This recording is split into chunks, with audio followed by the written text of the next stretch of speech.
Assim diz a palavra do Senhor. Disse mais o Senhor a Moisés: fala aos filhos de Israel e dize-lhes: quando alguém fizer voto com respeito a pessoas, estas serão do Senhor, segundo a tua avaliação. Se o objeto da tua avaliação for homem, da idade de 20 anos até a de 60, será a tua avaliação de 50 ciclos de prata, segundo o ciclo do santuário. Porém, se for mulher, a tua avaliação será de 30 ciclos. Se a idade for de 5 anos até 20, a tua avaliação do homem será de 20 ciclos, e a da mulher de 10 ciclos. Se a idade for de 1 mês até 5 anos, a tua avaliação do homem será de 5 ciclos de prata, e a tua avaliação pela mulher será de 3 ciclos de prata. De 60 anos para cima, se for homem, a tua avaliação será de 15 ciclos, se for mulher, 10 ciclos. Mas se for mais pobre do que a tua avaliação, então apresentar-se-á diante do sacerdote, para que este o avalie segundo o que permitem as posses do que fez o voto, o avaliará o sacerdote. Oremos. Santíssimo Deus, em cuja presença estamos, rogamos a tua misericórdia, que na exposição da tua palavra, ó Deus, eu seja encontrado fiel e a tua igreja seja alimentada, fortalecida, confrontada e edificada com a tua palavra. Nós oramos pedindo a direção do teu Santo Espírito, em nome de Jesus. Amém. O que é um voto? O voto é uma promessa e um compromisso feito para Deus, diretamente para Deus. O que é um juramento? O juramento é um compromisso ou promessas feitas aos homens, aos tribunais, às instituições, a uma profissão em que Deus é evocado como testemunha deste juramento. Nós temos juramentos formais. Quando nós terminamos um curso superior, por exemplo, nós fazemos um juramento no dia da formatura.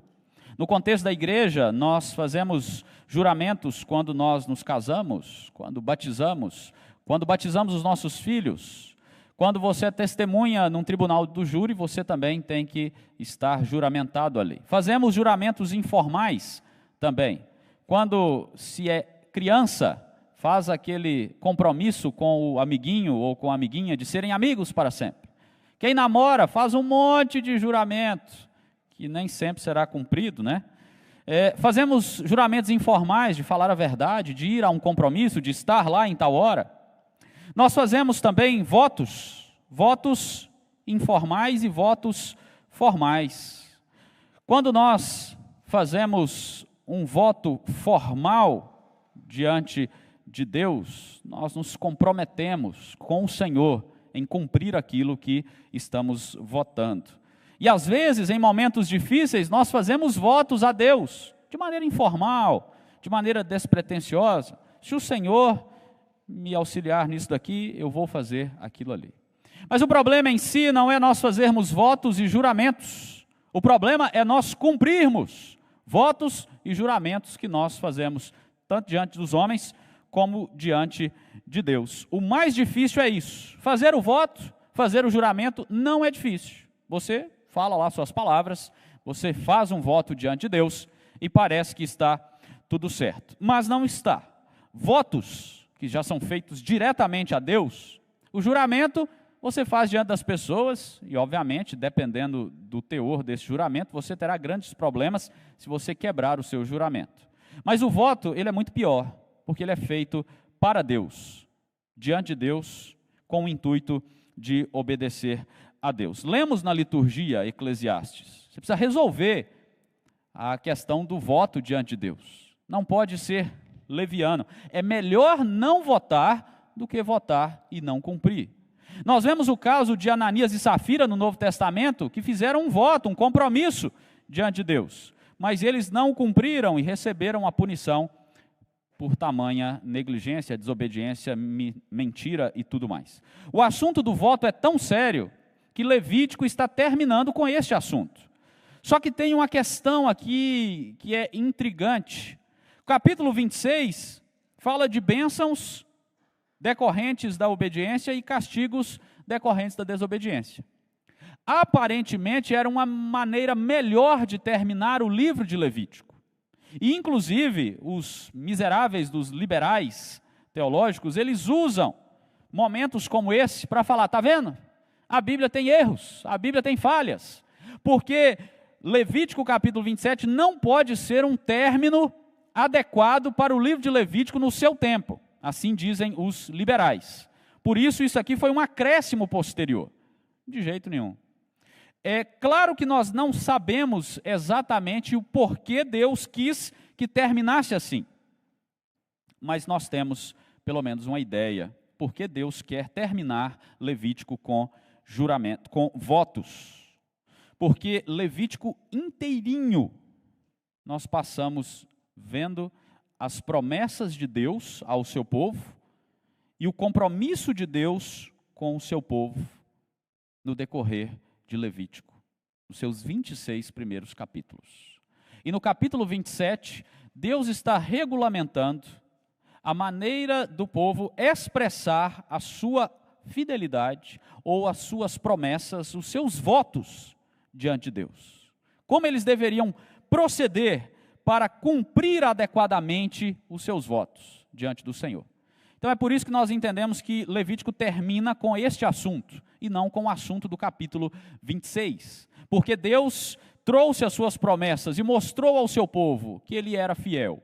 Agora, no último capítulo, Deus regulamenta para que todos fossem bem orientados quanto ao cumprimento dos votos, das promessas, do compromisso pactual que o povo de Deus tem que ter diante dele, como que eles devem viver isso diante do Senhor. Por isso, eu quero pensar neste tema que está projetado ali: cumpra a sua palavra, consagre tudo ao Senhor. E isso através dos seus votos. Nós estamos chegando ao final do ano e muita gente faz um monte de promessa, caderninho de promessas, votos e etc. e tal. E eu vou passar pelo texto, nós vamos entender o regulamento para aquela época, como se aplica a nós, e nós vamos terminar pensando que nós não deveríamos fazer voto nenhum. Eu vou te explicar isso no final do sermão. Mas cumpra a sua palavra, consagre tudo ao Senhor. Do verso 1 a 8, nós temos aqui a consagração do adorador e da sua família. Tá? Veja aqui o verso 34, vá comigo para o verso 34. São estes os mandamentos que o Senhor ordenou a Moisés para os filhos de Israel no Monte Sinai. Eles estão a cerca de 800 quilômetros da primeira cidade da terra prometida, que é Jericó. Mas ali, naquela planície, no Sinai, quando ainda nem tinha o templo, tinha só a tenda do tabernáculo, eles poderiam, diferente de outras leis que eram aplicadas apenas à terra prometida, ali, desde aquele momento, no deserto, eles já poderiam se oferecer ao Senhor em consagração e oferecer à sua família em consagração de serviço ao Senhor. Por isso que o texto começa: quando fizer voto com respeito a pessoas, é o que diz o verso 2. Ele poderia se oferecer e oferecer a um familiar num compromisso pactual diante de Deus para que ele trabalhasse na tenda do tabernáculo. Só que você sabe que quem poderia trabalhar na tenda do tabernáculo eram apenas os sacerdotes, eram apenas os levitas, eram apenas aqueles destinados àquele serviço pelo próprio Deus. Tem algumas exceções, raríssimas exceções, é o caso de Samuel, que Ana dedica ele ao Senhor, faz um voto ao Senhor, e Samuel passa a ser assistente no templo, mas são casos mais raros. Via de regra, o adorador comum em Israel não poderia servir. É por isso que você vai encontrar esse mecanismo de fazer o voto de se oferecer, mas como você não pode, você paga uma taxa para o sistema sacerdotal e assim o seu voto é cumprido. E se você fizer uma tabelinha, você vai ver que havia diferença de valores para homens, mulheres, crianças e pela idade também. Homens entre 20 e 60 anos, quando votavam para servir ao Senhor, deveriam pagar 50 ciclos de prata. A mulher, por exemplo, entre o primeiro mês e os 5 anos, ela pagava mais barato, pagava 3 ciclos de prata. Essas diferenças estavam relacionadas ao gênero e à idade por um motivo muito simples.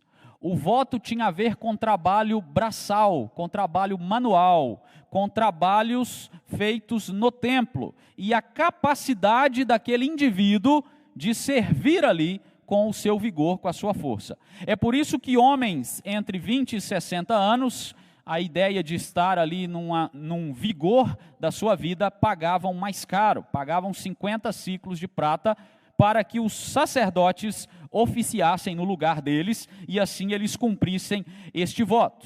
E a título de comparação, haviam leis antigas dos babilônicos. Por exemplo, o Código de Hammurabi, ele fazia diferenciação.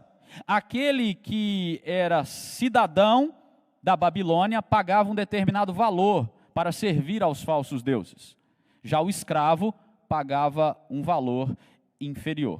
Não é o caso da lei de Deus. O caso da lei de Deus coloca todo mundo no mesmo patamar. O que vai diferenciar aqui é a capacidade laboral e, consequentemente, a idade, mas não uma diferenciação de classe social. E se nós olharmos, vamos perceber que há uma equidade da parte de Deus, porque alguns também usam este texto para dizer que a mulher era desvalorizada por Deus, mas esse não é o caso, porque você vai observar o seguinte: uma mulher com capacidade laboral entre 20 a 60 anos, ela deveria pagar 30 ciclos de prata, enquanto o homem 60 mais deveria pagar 15 ciclos de prata. Então o problema, a questão não era ser uma mulher ou ser um homem, a questão da capacidade laboral. Deus não despreza ninguém.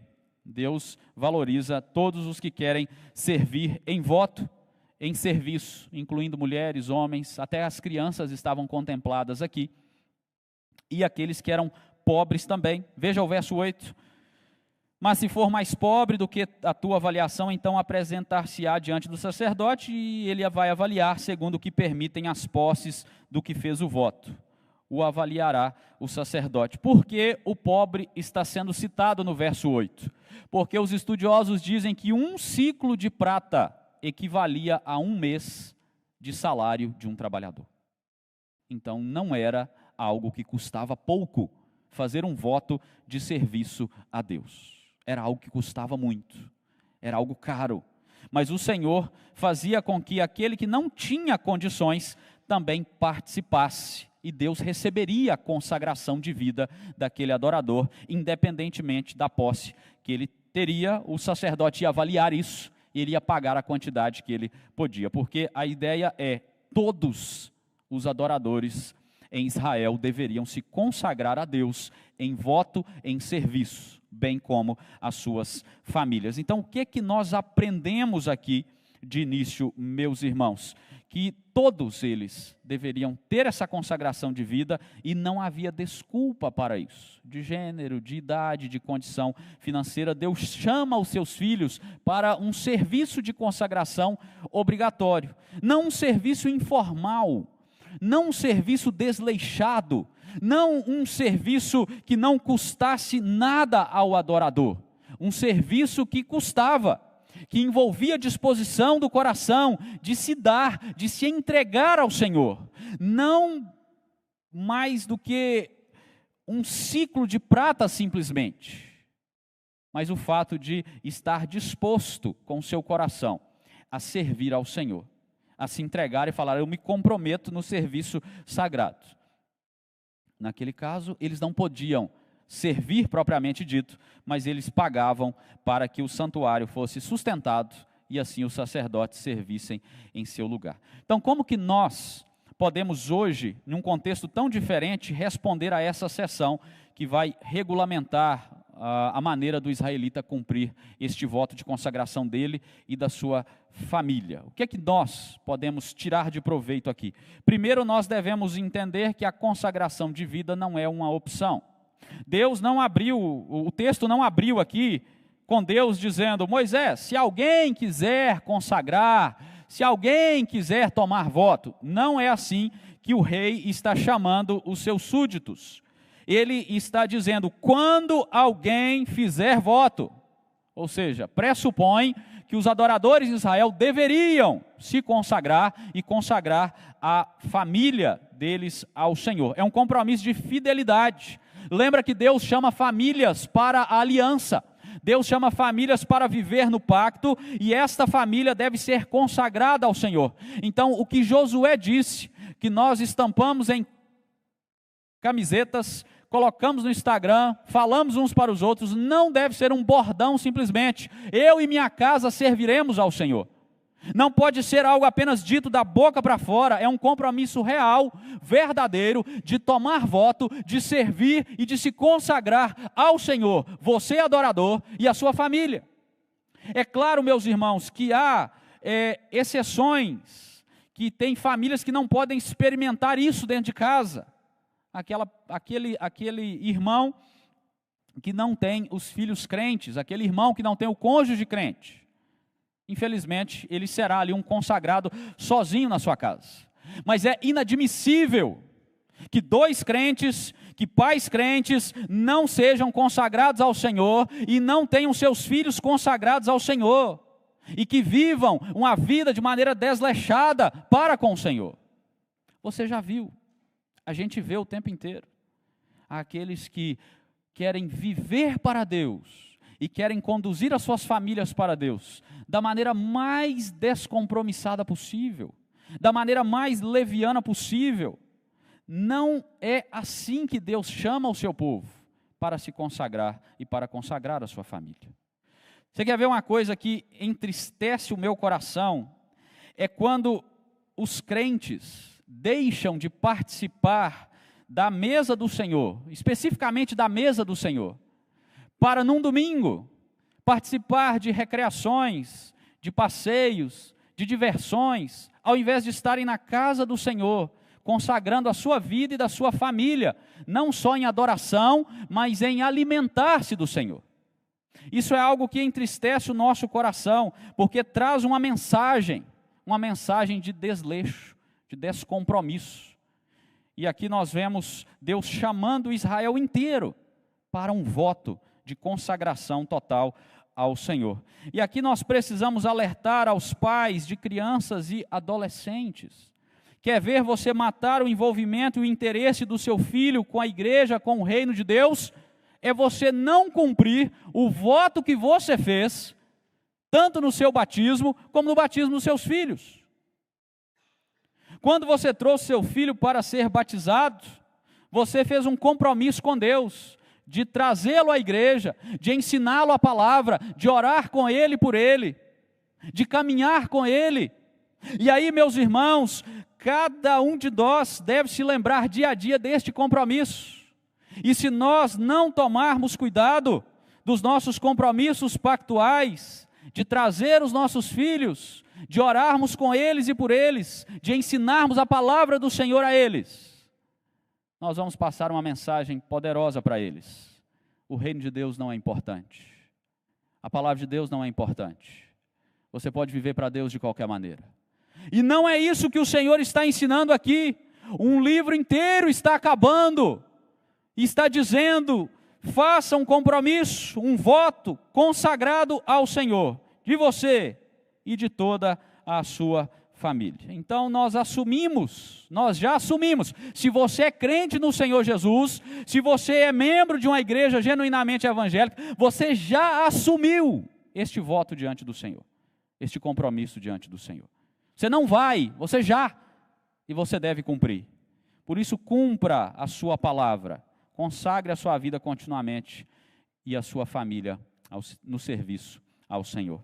A segunda maneira que nós podemos tirar proveito dessa sessão é entender que se não há disposição no seu coração de pagar o preço devido, que é para ser um discípulo de Jesus, não assuma esse compromisso. E aí eu falo especialmente para aqueles que talvez ainda não assumiram esse compromisso com o Senhor, ainda não são crentes, ainda estão chegando. A nossa confissão de fé traz o seguinte sobre votos. O voto não deve ser feito a criatura alguma, somente a Deus, para que seja aceitável, deve ser feito voluntariamente, com fé e consciência de dever. É voluntário, é com fé no Senhor Jesus, é com consciência de dever. Ninguém te obriga, Deus não te obriga, a igreja não te obriga, o Senhor não te obriga a ser um discípulo dele. Mas se você vem voluntariamente, com fé, com consciência de dever, você deve ser fiel ao Senhor. Quando Jesus falou lá em Mateus capítulo 5 sobre juramentos, ele falou, seja o seu sim, sim e o seu não, não. O que passar disso vem do maligno. O que é que Jesus queria dizer com aquilo? Jesus queria dizer que a palavra do crente, ela deveria ser tão certeira, que ele nem precisava fazer um juramento. Resumidamente, é isso que Jesus está ensinando ali para os seus discípulos. A palavra de vocês tem que ser tão convicta, que você não precisa jurar. Você precisa só falar, para ter crédito. E como que isso se aplica ao voto? O seu voto, diante de Deus, da aliança que você fez com Deus, ele deve ser tão verdadeiro, que você não precisa ficar repetindo ele ano após ano. Você não precisa ficar tentando se explicar para Deus ano após ano. Você precisa cumprir o voto que você fez diante de Deus. Sua palavra sim, sim, ou não, não. Então, meus irmãos, se você não quer viver essa consagração total de vida, é melhor não assumir o compromisso pactual. É melhor não fazer isso. Se você não deseja genuinamente seguir a Jesus, se entregar a Ele, custe o que custar, guiar a sua vida e da sua família nos caminhos do Senhor, nem assuma esse compromisso. Não faça isso. É verdade que os verdadeiros discípulos de Jesus são guiados pelo Espírito para assumir este compromisso, mas muitos se enganam no seu próprio coração. É por isso que é necessário desconfiar, examinar o coração, examinar a sua vida para ver se há alguma fagulha de fé genuína em Jesus Cristo aí. Se há um interesse genuíno para com o Senhor, para depois assumir um compromisso.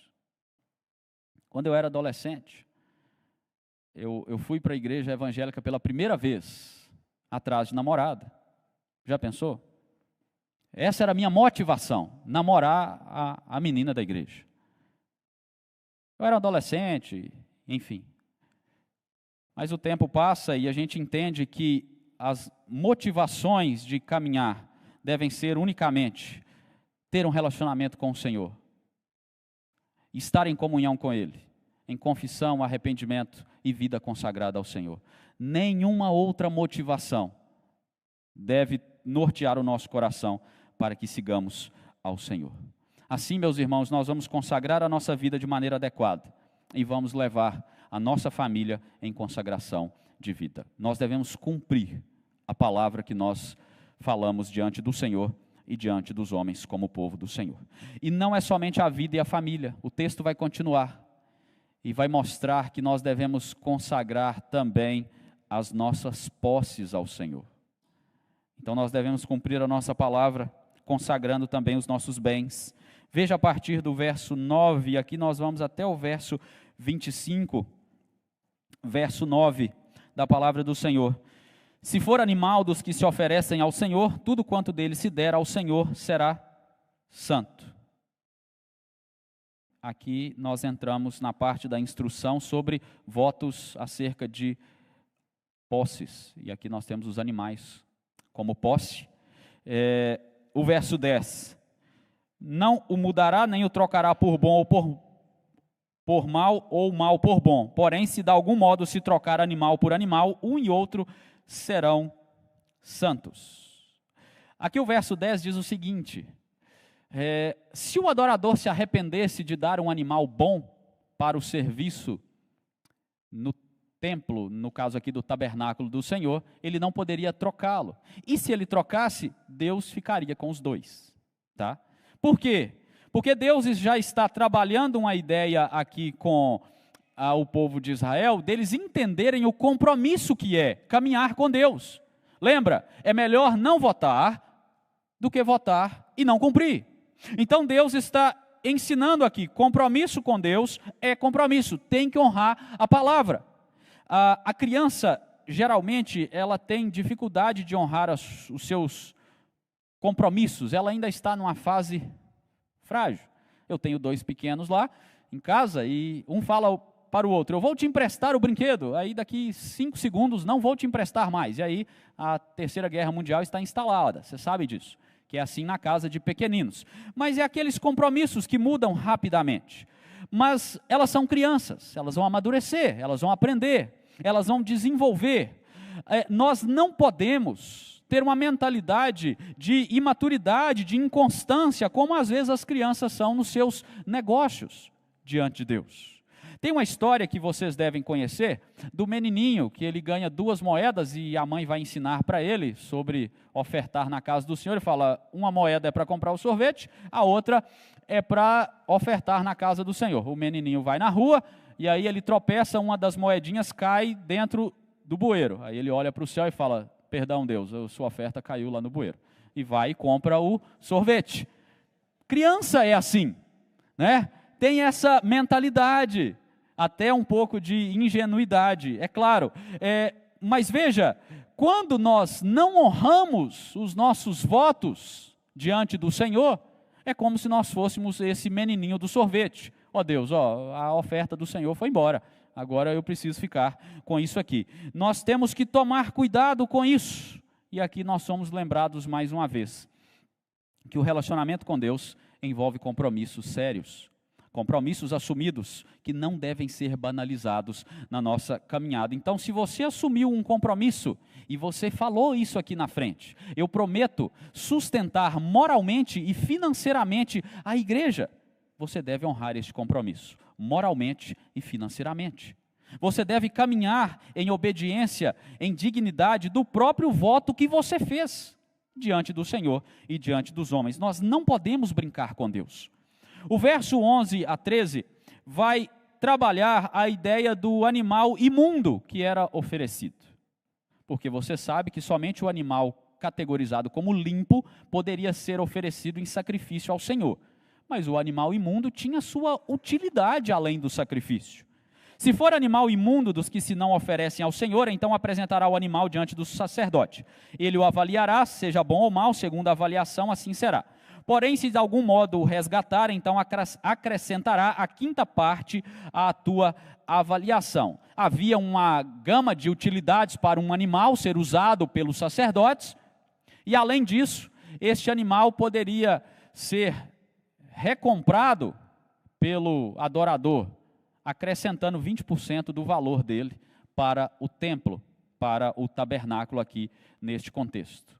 Tá? Para que este animal, ou o dinheiro da venda deste animal, fosse usado na obra do Senhor. O verso 14 ao verso 29 vai tratar de dedicação de coisas, de imóveis, tá? Da casa e depois das terras. Verso 14, quando alguém dedicar a sua casa para ser santa ao Senhor, o sacerdote a avaliará, seja boa ou seja má, como o sacerdote a avaliar, assim será. Mas se aquele que a dedicou quiser resgatar, então acrescentará a 5ª parte do dinheiro à tua avaliação, e será sua. A palavra importante aqui no verso 14 é dedicar. Dedicar tem o mesmo efeito do voto, só que é usada a palavra voto para pessoas e animais, e a palavra dedicar para objetos, para móveis, para imóveis, para posses, aliás. Tá? Porque Deus vai determinar estas questões, e você vai perceber uma recorrência aqui também, que o sacerdote vai avaliar, porque é Deus que determina o valor daquele bem, não era o adorador. O adorador não podia chegar lá e falar, olha, a minha casa vale tanto, então eu vou pagar tanto mais 20%. O sacerdote ia avaliar. É claro, irmãos, que o sacerdote ele poderia incorrer em corrupção, poderia, isso aconteceu em algum momento em Israel. Eles passaram a subornar, a cobrar avaliações erradas do povo que queria fazer voto ao Senhor. Mas os sacerdotes prestariam contas ao Senhor do mau uso da função que Deus tinha dado para eles. E eu quero trazer aqui uma aplicação naquilo que é concernente ao nosso tempo. Porque é comum as pessoas questionarem a administração dos dízimos na vida da igreja. Logicamente, irmãos, que nós vemos na TV, a gente vê nas seitas, né, muita má administração, isso é real, isso é bem complicado mesmo de se ver, mas o adorador, ele não foi chamado para administrar o seu dízimo. No Antigo Testamento, quem fazia isso eram os sacerdotes. Na Nova Aliança, a partir do Novo Testamento, são os líderes e atualmente os tesoureiros que administram. E nós precisamos compreender isso, porque o tesoureiro, ele vai prestar contas a Deus da administração que ele está fazendo do dinheiro. Os pastores O conselho, como liderança, vai prestar conta a Deus. Então, é por isso que hoje você não vai dedicar ao Senhor a sua casa, você não vai trazer a chave da sua casa para dar para a igreja, a não ser nas seitas, eles pedem isso. Nós não vamos pedir isso. Você tem que ser fiel nos seus dízimos. E é por isso que você tem que se comprometer com uma igreja séria e fiel à palavra. Porque esta igreja fiel, séria, não apenas para você congregar, mas para você dizimar e ofertar, ela vai, na dependência do Senhor, buscar administrar corretamente os dízimos que pertencem à obra do Senhor. Então, nós precisamos compreender isso, porque é algo que já era pressuposto na lei do Antigo Testamento, e nós precisamos caminhar nesses princípios agora. Outra questão que aparece aqui é o resgate, a ideia de resgatar. Você pode consagrar, mas você paga uma taxa a mais e faz o resgate. Depois da casa, no verso 16 a 24, tem a dedicação das terras. E aqui tem algo mais complexo, porque a terra estava atrelada ao ano do jubileu. Quando chegava no ano do jubileu, a terra voltava para o seu dono de origem. Então, é mais complicado você dedicar a terra naquele contexto do que a casa. Verso 16, se alguém dedicar ao Senhor parte do campo da sua herança, então a tua avaliação será segundo a semente necessária para o semear. Um gomer, ou homer, pleno de cevada será avaliado por 50 ciclos de prata. Se dedicar o seu campo desde o ano do jubileu, segundo a tua plena avaliação ficará. Mas se dedicar o seu campo depois do ano do jubileu, então o sacerdote lhe contará o dinheiro segundo os anos restantes até ao ano do jubileu, e isto se abaterá da sua avaliação. Se alguém que dedicou o campo de algum modo quiser resgatar, então acrescentará a quinta parte do dinheiro à tua avaliação e ficará seu. Até aqui, por enquanto. Veja bem, a terra, ela tinha uma avaliação. Um gomer ou um homer era avaliado por 50 ciclos de prata. Só que haviam 3 elementos para se avaliar o preço desta terra. O primeiro era a questão de quantos gomer de cevada eram necessários para semear aquele campo, e consequentemente, quanto poderia se colher daquele campo, e a distância que faltava para chegar ao próximo ano do jubileu. A conjunção desses 3 fatos levava o sacerdote a avaliar o preço da terra. Um gomer era equivalente a 100 litros de cevada. E ali, cada terra era avaliada de acordo com o tamanho dela e a necessidade de quantos litros de cevada para se plantar, se colher, e daqui quanto tempo ainda falta para o jubileu. Era uma conta complexa para se fazer, que o sacerdote fazia, e assim estipulava o preço. Era um voto caro para fazer, custava caro fazer esta avaliação, porque este valor de um gomer era para cada safra até o ano do jubileu. Então, se fosse o ano 1, faltavam 49 safras para o próximo. 49, e se cada safra precisasse de um gomer, era 49 vezes 100 litros de cevada, que deveriam ser pagos à tenda do tabernáculo. Era um negócio complexo, tá? Mas refletia a disposição do adorador de entregar tudo ao Senhor. Um negócio complicado, caro, complexo. E o adorador ainda fala, eu vou deixar minha terra aqui como voto ao Senhor. Aí o verso 20 a 21, ele vai trazer uma outra questão aqui, que é o Senhor já cercando algumas coisas relativas à integridade do adorador, que nós vamos ver na última sessão do texto. A venda do campo que foi dedicado em voto ao Senhor. Se não quiser resgatar o campo, ou se vender a outro homem, nunca mais se resgatará. Porém, havendo o campo saído livre no ano do jubileu, será santo ao Senhor como campo consagrado. A posse dele será do sacerdote. Qual que é o problema aqui, irmãos? Toda venda de terras, na verdade, era uma locação, porque a terra não pertencia ao homem, pertencia a Deus, e no ano do jubileu ele fazia voltar a terra para o dono original. Só que aí, o cara ia lá e consagrava a terra dele.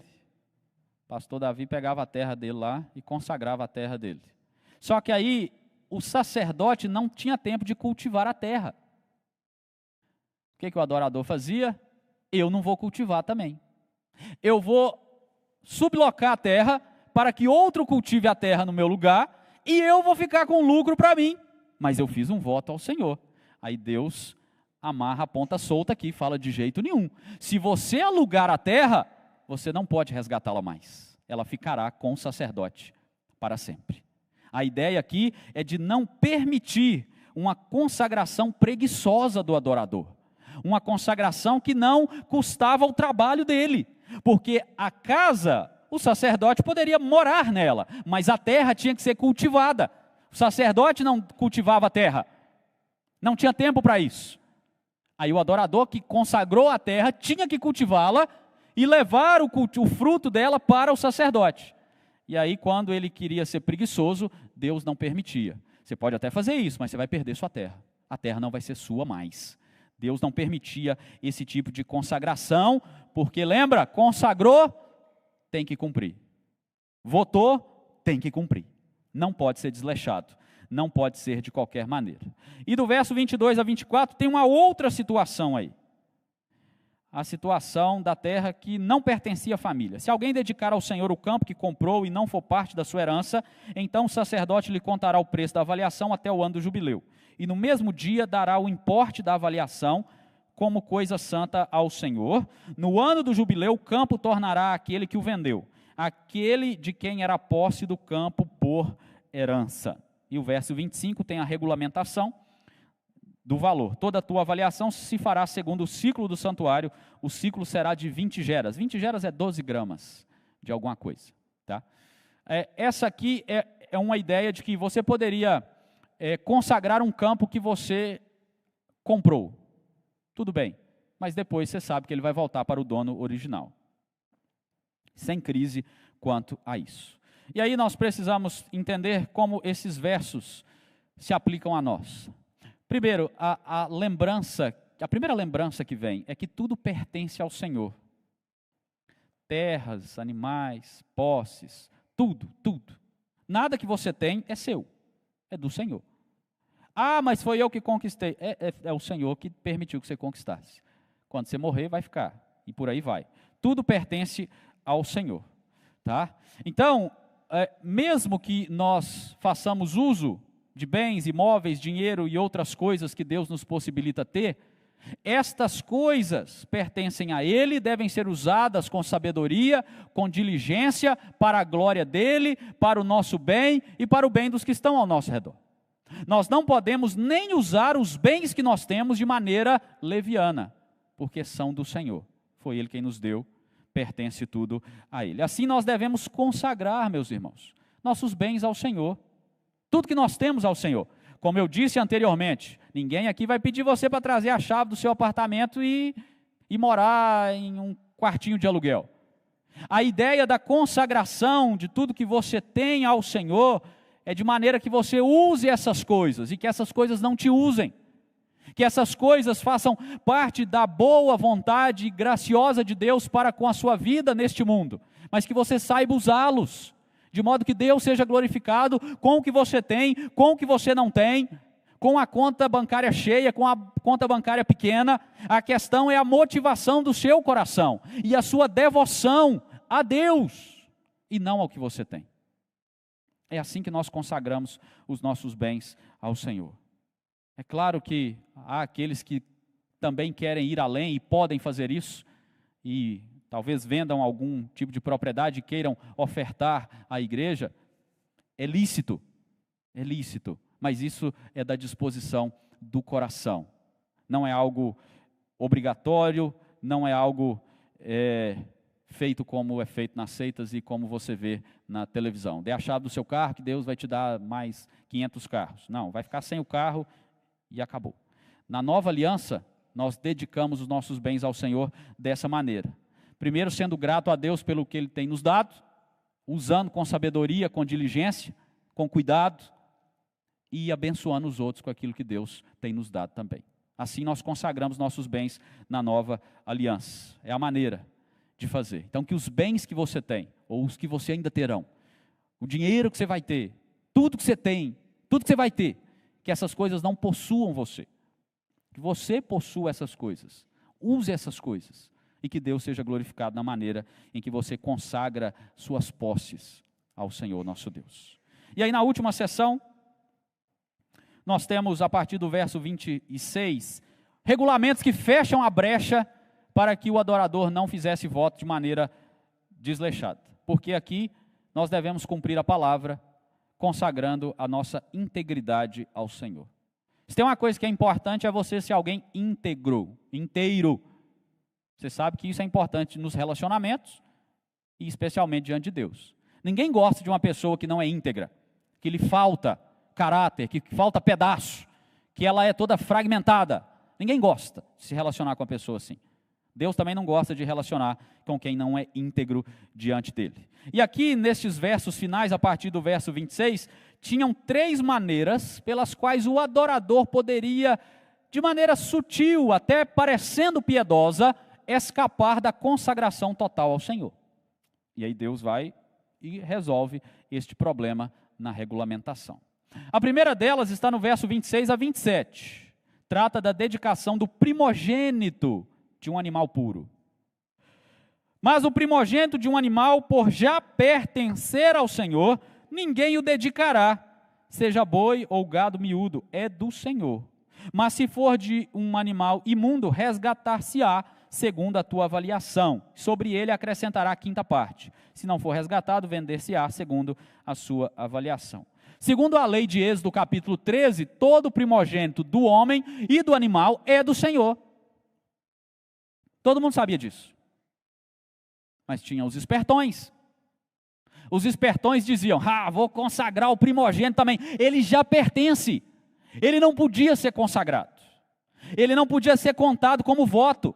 Aí a expertise de dedicar o animal que já pertencia anula o voto. Só que aí o adorador que quisesse fazer isso, talvez poderia diante do povo passar de um bom votante. Olha, dediquei toda a minha criação ao Senhor, como eu sou bom. Mas Deus conhece o coração e Deus sabe que aquele adorador sabia que ele estava equivocado. E o Senhor aqui vai colocar então uma fechadura na questão. Não pode dedicar o primogênito, ele já é meu, já faz parte daquilo que é dado a mim. Então, se o adorador quisesse ainda assim dedicá-lo, ele demonstraria falta de integridade diante do Senhor. A segunda maneira de escapar da dedicação total é do verso 28 a 29. Uma questão meio complicada aqui de entender. No entanto, nada do que alguém dedicar irremissivelmente. Marque essa expressão aí, que é ela que determina a questão toda aqui. Dedicar irremissivelmente ao Senhor de tudo que tem, seja homem, animal, campo da sua herança, se poderá vender nem resgatar. Toda coisa assim consagrada será santíssima ao Senhor. Ninguém que dentre os homens for dedicado irremissivelmente ao Senhor, se poderá resgatar, será morto. Ué, o que significa isso aqui? Dedicar irremissivelmente é diferente da outra dedicação, da outra consagração. Porque era uma dedicação fora do comum. Era relativa a dedicar aquilo que tinha sido banido do uso comum, utensílios móveis, ou destinado para a morte. E o que eram essas coisas e pessoas? Eram principalmente coisas relativas aos inimigos de Israel e aos homens, os pagãos de outras nações. Um exemplo desta questão de dedicação irremissível foi o voto que o próprio Deus fez em relação aos amalequitas e chamou Saul para cumprir aquele voto. O que Deus falou para Saul? Vai matar tudo, vai acabar com tudo, não vai pegar despojo nenhum. Quando Samuel vai falar com Saul, que balido de ovelhas é esse que eu estou ouvindo? Foi o povo que trouxe para adorar o Senhor. Mas Deus não tinha mandado trazer animal nenhum para o sacrifício, porque Ele queria cumprir a sua sentença sobre Amaleque. Então, esse é um exemplo de dedicação irremissível da parte do Senhor. E aqui Deus está regulamentando para o povo, quando houvessem animais, bens e até pessoas que fossem dedicadas de maneira irremissível, eles não deveriam ser nem resgatados, nem comprados novamente. Se fossem bens, imóveis e tal, seriam usados no serviço ao Senhor e ficariam ali para sempre. Se fossem pessoas e Deus determinasse a morte delas, elas morreriam. Claro que a sentença de morte, ela era dada pelo rei e pelos sacerdotes, não pelo adorador comum, tá? Mas de qualquer maneira, Deus está contemplando aqui a ideia de que se era um voto irremissível, ele não poderia tentar resgatá-lo, ele não poderia tentar salvá-lo, ele não poderia tentar fazer um uso dele como Saul tentou fazer, porque era um voto dedicado exclusivamente para isso. Demonstrava falta de integridade quem quisesse burlar esta lei do Senhor. E a terceira e última maneira do adorador escapar da consagração total era através dos dízimos. Verso 30 a 33. Também todas as dízimas da terra, tanto dos cereais do campo como dos frutos das árvores, são do Senhor, santas são ao Senhor. Se alguém das suas dízimas quiser resgatar alguma coisa, acrescentará a sua quinta parte sobre ela. No tocante às dízimas do gado e do rebanho, de tudo que passar debaixo do bordão do pastor, o dízimo será santo ao Senhor. Não se investigará se é bom ou mal, nem o trocará, mas se de algum modo trocar, um e outro serão santos. Não serão resgatados. Então, se fosse um dízimo da colheita dos alimentos, poderia resgatar pagando o valor mais 20%. Se fosse animais, nem isso haveria, deveriam ser entregues na casa do Senhor. E o que está sendo ensinado aqui, que o dízimo é um tipo de voto ao Senhor. O dízimo não é algo optativo, segundo a lei do Senhor. Já são consagrados ao Senhor. Então sim, nós defendemos e cremos que o dízimo, ele é neotestamentário, ele é da nova aliança. E ele é algo relativo ao compromisso de fidelidade do adorador ao Senhor. É um compromisso, envolve integridade. Dizem por aí que o dízimo é o último, o bolso é o último a ser convertido. Já ouviram essa expressão? E às vezes parece que é, em alguns casos. Porque há uma dificuldade das pessoas em entenderem que elas devem dizimar e ofertar na casa do Senhor. É claro que há uma justificativa pelos maus exemplos que as pessoas veem, mas nós precisamos olhar para aquilo que tem sido feito de maneira fiel e assim compreender que o dízimo pertence ao Senhor, é uma questão de fidelidade sua para com Deus em primeiro lugar. E aqui na igreja acontece um negócio que para mim é fantástico, eu não tinha visto isso aqui antes, em outro lugar, e eu estou vendo aqui e eu acho isso maravilhoso.